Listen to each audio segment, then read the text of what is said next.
Well, hello and welcome to the Smells Like Money podcast.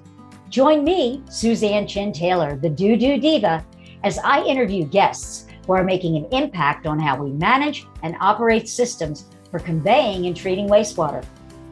As a veteran of the wastewater, trenchless, and civil infrastructure industry, each week I'll be bringing you industry know-how from industry pros who know how.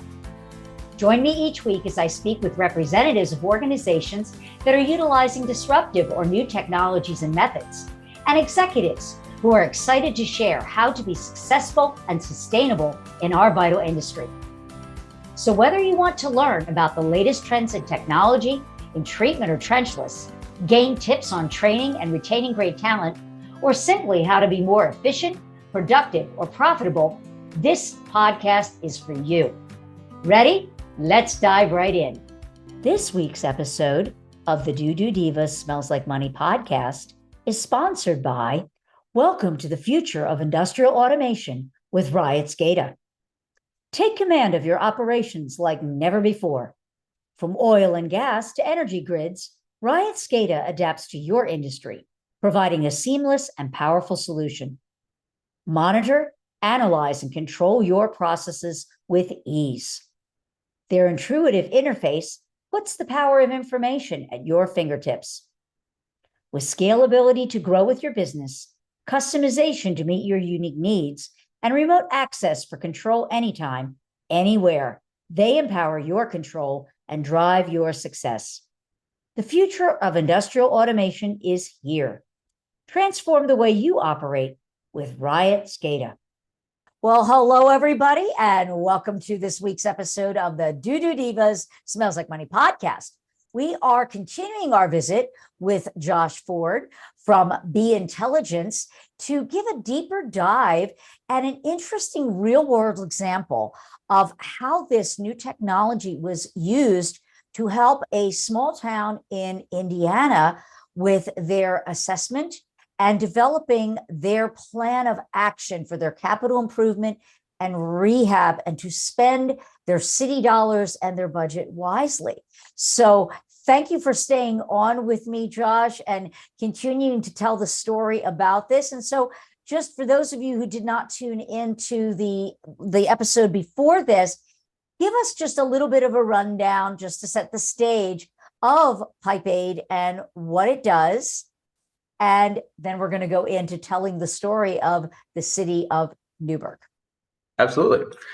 So PipeAId it's a computer vision based artificial intelligence program that takes sewer inspection video. So it's a post processing tool, and we run it through our artificial intelligence, and it goes through to code it per NASCO PACP requirements. So really, that's it does the image identification, and what PipeAId is and what we've talked about is it goes through to marry people and machine. So it doesn't do 100% of everything. It really gets you 90% of the way there. People come in to add, there's some defects that our AI does not identify because it is image based, and there's some of the NASCO PACP codes that there's just not, I haven't seen in 17 years. So it's really hard to go through to create a data set on defects that are not very prevalent out in systems. So people go through to supplement with those. And then we go through to add some of the other subsequent NASCO PACP information to get the correct 1 through 5 scoring. And really what leveraging PipeAId means is you don't have to code in the field anymore. We're still relying on people to get good video so that we can process it with PipeAId. And that rule of thumb is if a person can code it, so in terms of quality, then an AI can code it too. So that's where we're looking at an augmented inspection with people and machine. And then we go through and we do all of our reporting inside of GIS. So we make a digital twin of our results. And you can kind of think of those traditional PDF reports that you get showing you what was inspected and what was wrong, what was found inside of that pipe segment. We go through to take that one step further, and inside of GIS, we show you exactly where there's points are out in the field. We still attach images with those, so you get the same reports, just puts it in a much easier to understand format when you're trying to make those data-driven decisions of repair, replace, maintain. Something I wanted to ask you that I didn't ask on the last episode is that because this is done as a service, by linear foot, is this something that if it's, contract based for the cleaning and the CCTV, is this something that the contractor would actually get done for the asset owner? Or is this something that they hand off the video and then the asset owner uses the service for this? Or is it maybe a combination of both? With PipeAId, we didn't want to have to replace any equipment, any software, so we wanted it to sit on top of everything. In terms of the workflow, it sits on top of however you'd like to do it. So if a community owner wants to go through to not have to partner with two different companies to go through to get that inspection work, they could go through and either use us to go through to oversee everything, or they could go through and we could act as a sub to a contractor to give them really a turnkey service for coding, or they could go through to get all the inspection work done and separately contract to go through to do the PipeAId coding of it. So either or. Okay. So there's lots of options.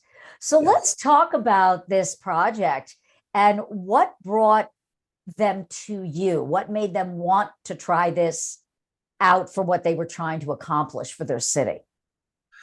Our work with Newburgh really goes back about 3 years. And I've got to give a lot of credit to our Burgess and Eiffel project manager, Britton Hassenauer. He had a really good relationship with Newburgh and really understood their system. He had worked a lot with Steve Shoemaker, Leroy Goldsberry, and Russell Powell in the past. And what Newburgh has is they're a fairly small community. They're think something around 3,500. I mean, for sure under 5,000. But their sewer system serves way outside of their boundaries. I mean, they've got almost 2 million miles of sanitary sewer. So, wow. And they have really kind of self-mandated, props to them to go through and clean and inspect about 10% of their system a year. Now, this wasn't under any, consent decrees. They wanted to go through to provide a high level of service to their communities, to their members. And they understand too that a pipe's design life, at least what we've heard, is 100 years. So they want to make sure they're staying on top of the condition, replacing as needed, so they don't get to that 80-year mark and realize we don't have enough money to pay for the new car. So they've been doing a really great job in the past at inspecting the at least 10% of their system a year. But really, where some of the issues that they were having is the reporting that they were having done was in the traditional way, I guess the pre-AI way of the reporting. So you had a database, you get everything on a DVD, you get a monster 3-ring binder with all of those PDF reports, and it's really hard to understand the condition of the pipe. You got to start flipping through pages to look at where they're at out in the book. They were going through and replacing everything and fixing everything that needed to be fixed now, but having all the years and years of data and having it be in a format that was kind of hard to go through. And then some turnover that they've had, they go through to get like everywhere, staffing is an issue. Right. They realized that AI was something that could go through to help them, one, in their daily operations and how they're capturing the data so that they could go through to make sure they're getting 10% and even over 10% of their system cleaned and inspected every year. But then do that backwards look. And because PipeAId was designed to sit on really any equipment, any software platform, we could go through to bring value out of all the historical data and start to help them answer the question of how's the system performing over time. Right. And really, just from an AI standpoint, that's where the AI really shines, because with Newburgh and really any other utility owner out there, they've gone through and over years and years, you got multiple different people, and even me myself from year 2 to year 17, I do a much better job now at coding and identifying defects. So they had a lot of data out there, and they were trying to understand how was the system performing over time. Right. So when we went through and we started off with Newburgh, really it started with, we'll call it a proof of concept. So with PipeAId, we offer out some free proof of concepts to them, and it was on 10,000 of pipe inspection. And it's kind of just a taste, because the digital twin is so much more different. It's much more different than how the data is currently displayed. They wanted to see if it was as advertised. So we went through, did that proof of concept for them, and they saw that we were able to go through to deliver on what we were promising. We took it one step further to do, let's say, a pilot. And this was something I didn't even realize that they had kind of shown some interest in, but we had talked about the efficiency for collecting data, and then it's the AI, it's the same look at the same pipe every single time. So it's apples to apples comparison. It's not just today, but it's over time. And in the pilot that we did, they wanted to see how accurate that was. And what they did was they gave us 40,000 feet of inspection. And it was broken up into 2 cohorts of 20,000 feet. So 2 inspections, same piece of pipe, and they were about 10 years apart. And they wanted to see if we could go through to say, is the pipe, how is it performing over time? And when we went through and processed it, one thing that jumped out at me is, from an O&M standpoint, it's not a good use case. So from things like roots and other debris that adds up, you really need to guarantee whatever level of cleaning was done in year 1, the same level was done in year 10. And obviously over time, you're going through and cleaning and responding to emergencies and complaint calls and things. So you can't really guarantee that the same level of cleaning has been done for year 1, year 2. But I've never seen a jet head that can go through to clean a crack off a piece of pipe. So from a structural standpoint, it actually does very good. It's that unbiased look at what is a crack. Is it going to a fracture? Is a fracture going to a break?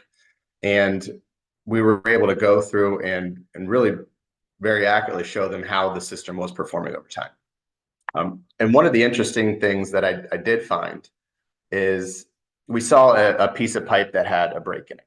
And it had a break in year 1, and it had a break in year 10. And had I seen that break, I would have said, this needs to be replaced immediately. This is a bad piece of pipe. It needs to be fixed. And really what I saw in year 10 was that break hadn't changed at all. So the condition of the pipe was static. And knowing that information lets you go through and lets a community go through and start to focus on other areas of the system that really need that work. If there's a piece of pipe that's bad, but it's not getting any worse, my opinion is there's certainly other areas that could probably, use the money versus right here. Definitely keep it on the list for something that, if we're able to get to it, we can fix, but maybe not right now. And when we went through and did it, we were able to map all the GIS out. So in that digital twin, we could show them what was getting worse, what was getting better. Nothing really got markedly worse in 10 years. So from a rate of decay standpoint, for the pipes that we did, there was nothing that Newburgh needed to go through to do. But one thing that I noticed is there were a number of pipes that got better over time. And I'll just speak for myself. I'll be 40 in July, and in 10 years, I'm not expecting myself to be in better shape than I am right now. I'm going to be in worse shape, right? So the system, it's well over 40 years old, I imagine, and pipes got better. And I haven't watched a video in 5 years, and I went back and I watched those. And what PipeAId had identified is, in year 1, there's a really bad piece of pipe. In year 2, that piece of pipe's gone. And what Newburgh had done is they did some open cut repairs to go through. They pulled out the bad pipe. They left the other piece of pipe in there because really the rest of it was in perfectly good shape. And what I thought I was going to do when I went in to talk to them and then the utility board was say, hey, look, guys, you've done a really great job, a judicious spend of your money. You didn't replace the whole section. You've been very targeted on what you were going to fix. And what I got was, yeah, we know we were trying to break PipeAId. So I said, nice try. That's good. Yeah, hopefully for them anyways, it kind of put to rest any concern that they had with how the AI functions and works from the accuracy standpoint. So for them, what were some of the biggest takeaways and the benefits from, deciding to try this tool, as they go long term on their planning? Certainly one of them was starting at some point, which we haven't done yet, to go through it and start evaluating all of that historical data. They're being very aggressive right now We've actually rolled that pilot into it's an ongoing agreement. I believe it's for 3 years, but to go through and kind of take whatever they inspect each year for 3 years and run it through PipeAId. And from that standpoint, it's really it's efficiency for them. They've gone through, and just like everywhere, they've kind of experienced some turnovers. They're really good at going through and running the camera, making sure the pipe is clean. And I think from that standpoint, I think that's job number one when you're out doing this type of work, is make sure that pipe is clean and open and flowing, you're not having overflows and backups. So really it lets them focus on that important task and not having to code. It makes the inspection process easier. It makes the cleaning process easier. So really they can get more done in a year than they traditionally would have. And okay. Like with any other utility, they've got their guys are responsible for a multitude of jobs, so they're not able to go through for 365 days a year dedicate to cleaning and inspection. So it makes sure that they're able to go through and one, have some more time to spend on the other important work that they're doing, and two, make sure that they can hit those metrics and benchmarks that they've got. So at this point in the project, really it's all about efficiency and making sure that they can still do all the work that they want to do in-house. And then at some point, I think that it'll grow to helping them understand how the system's performing over time, and making sure rates support how they're maintaining and operating the system, and all the CIP work that comes out of it, make sure they're able to effectively budget. Right. That was one of the biggest things, is that I see this as a tool. This is going to help them maybe not save money. It'll save them time, and time is money, but I see it as something to help them slate the dollars that they do have available, because budgets are always a problem, and especially in small towns, is to make sure that they're spending it wisely to get the biggest return on investment where it's needed in the community. Yep. And not having to I love the model of them not having to make a big investment in software or hardware in order to do this, that bringing a firm or PipeAId in as a tool to do the work as they need it, not as an expenditure. It's more of like an operating service that's got a lot of benefits. And so now, when you mentioned about the proof of concept, is this something that you do on a regular basis, or pilots with new customers, or was this just kind of an unusual circumstance for this particular city? Well, certainly, since AI is really, very new in retrospect to a market that's been around since the 50s and 60s. Right. We want to make sure that clients are comfortable with what they're getting. We want to make sure that it's operating as advertised, and there's a lot of, I would say, some confusion in the market as what AI does do and what doesn't do. So we work early on to help to educate clients is what PipeAId does do, and more importantly, what it doesn't do, what we need to have people come in and supplement with. So from the augmented standpoint, but because it's so new, we offer free proof of concepts to everybody. I think at some point, as AI becomes more mainstream, that'll kind of die down a little bit. But yeah, we offer up 10,000 feet for free. We get the CCTV videos, we get their GIS to make sure that the naming convention and coordinate system matches up perfectly. So for Newburgh, it was supposed to show up in Indiana, not Alaska. And then we give them that digital twin. So we're not, from the software standpoint, we're not going to hold the data hostage. It's not like, hey, you got the software today and you have to pay a monthly fee whether you use it or not. And as soon as you don't want to, you lose all your data.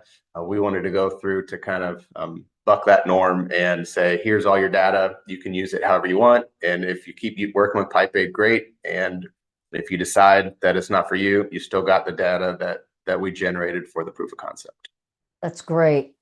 So if people want to know more about this and, maybe take you up on the offer of a proof of concept, how can they get in touch and learn more? And by the way, the city that we were talking about, Newburgh, there's an interesting case study on the PipeAId website for those of you who might be interested in reading and getting into a little more detail. There's some great pictures and, a lot more background history that we just simply didn't have time to cover in today's episode. So again, Josh, how can they learn more, get in touch, or, take the next steps if this is something that they're interested in pursuing? Yep. So the first, our website is pipeaid.com, and we've got a lot of information there, including the Newburgh case study. There's an opportunity there, I believe a button to go through to click on if you'd like to schedule a quick 30-minute call to get on the phone, talk about your program, talk a little bit about PipeAId. I'll go through that digital twin that we did in our first episode. Or email is always good. My email address is joshua.ford@bintelligence.com. And either one of those work. All right. Well, thank you again, Josh, for coming on the show and, unveiling this new technology. I know it's been out there, but, just creating awareness of it. I think it's a great new, it's another tool in the toolbox to make us more efficient. And I also think that, like you were mentioning, we're all having labor shortages, whether it's on the contractor side or the utility side. And we need to really start embracing technologies like this that can help those who are left behind, that have decided to stay in the game, that are being tasked to do more with fewer hands, on deck. And so I think this is a great opportunity to explore what's next. AI is not going to go away. And I don't see it as something that we should consider as a threat that, AI is going to replace people's jobs. No, it's just going to make the job that you have to do easier and better so that you're not. I love that when you had that sample that things were in books and papers and, you had to go from here to here to here to here. Man, I can imagine how frustrating that is. And what if you missed a piece of paper? What if you missed a critical piece of information that was on a hard copy just because you were flipping through the book that could have made all the difference in where you spent that budget? And so these are all things that I think we need to consider when we're looking at technologies like this. Like, let's be objective. Let's give it a shot. And you might be pleasantly surprised that, just like for many of us, we'll get the snow on the roof here. I can't imagine now today that I could really live without my smartphone. 20 years ago, I would have never imagined that I ever would have needed one. And so things are changing with the times. So embrace it. Don't fear technology, embrace it. And so again, thank you for coming on the show. And for those of you listening, thanks for tuning in. And until next time, keep it flowing. And a very special thank you again to this week's episode's sponsor. Welcome to the future of industrial automation with Riot SCADA. Take command of your operations like never before. From oil and gas to energy grids, Riot SCADA adapts to your industry, providing a seamless and powerful solution. Monitor, analyze, and control your processes with ease. Their intuitive interface puts the power of information at your fingertips. With scalability to grow with your business, customization to meet your unique needs, and remote access for control anytime, anywhere, they empower your control and drive your success. The future of industrial automation is here. Transform the way you operate with Riot SCADA. Thanks so much for joining me, the DooDoo Diva, on this week's episode of Smells Like Money. What stood out to you this week? Share your takeaways by leaving me a review. You can find out more about the new technologies, creating sustainable solutions, and insights on how to succeed in our vital industry by subscribing to the show. Whether you want to learn about the latest trends in wastewater infrastructure, treatment, or trenchless, you've got it all right here at Smells Like Money. If you're an industry expert and would like to be considered as a guest for the show, book a quick chat with me by visiting calendly.com/the2it group/B-A-podcast-guest, or simply click the link in the show notes below. Until next week, a big shout out to all my industry friends and those who will be. You are my superheroes. Thanks for tuning in, keeping it flowing, and we'll see you all next week.